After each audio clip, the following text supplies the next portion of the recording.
BJP वाले, कांग्रेस वाले, आम आदमी पार्टी वाले, जिसको भगवान ने अच्छा दिया जिंदगी में, वो अपने बच्चों को भेजे, जरूर भेजे। अच्छी से अच्छी शिक्षा सबके बच्चों को मिलनी चाहिए।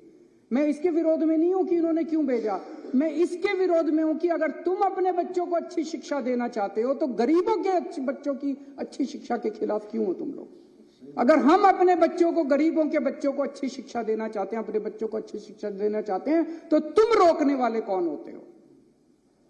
ये एक फ्यूडल माइंडसेट है, ये कई सौ साल पुराने जो हमारे देश में फ्यूडल माइंडसेट है ना, कि गरीबों को अच्छी शिक्षा, इस जात के लोगों को, उस जात के लोगों को अच्छी शिक्षा नहीं मिलनी चाहिए, गरीबों को अच्छी शिक्षा नहीं शिक्षा जो है इन ठेकेदारों की बपौती रहनी चाहिए। इसको तोड़ना है हम लोगों को।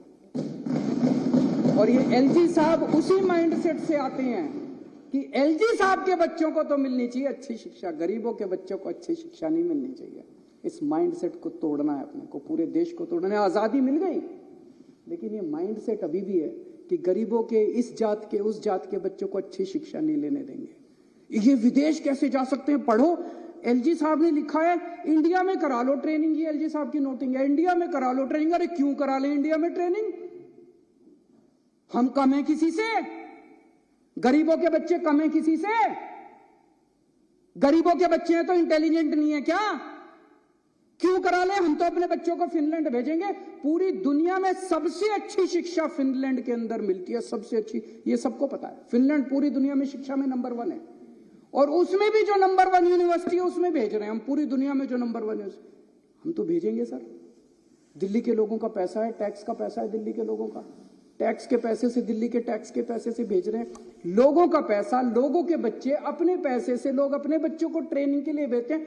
ये वो क्या कहते हैं, पराए घर में अब्दुल्ला दीवाना। ये एलजी कौन हो गया है? बेगानी शादी में अब्दुल्ला दीवाना। ये एलजी कहां से आ गया? कौन है एलजी? कहां से आ गया एलजी? किस बात का एलजी? कौन एलजी? कौन लेफ्टिनेंट गवर्नर? हमारे सर पे बैठ गया आके लेफ्टिनेंट गवर्नर।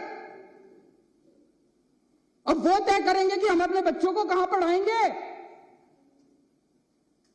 ऐसी सामंतवादी सोच के लोगों ने आज हमारे देश को पीछे छोड़ा हुआ। मैं कई बार सोचता था 70 साल हो गए हमारे देश को, 75 साल हो गए हमारे देश को, इतना पिछड़ा कैसे रह गया, इतना अनपढ़ कैसे रह गया, इतना गरीब कैसे। इन लोगों ने जानबूझ के, इन लोगों ने देश को गरीब रखा है।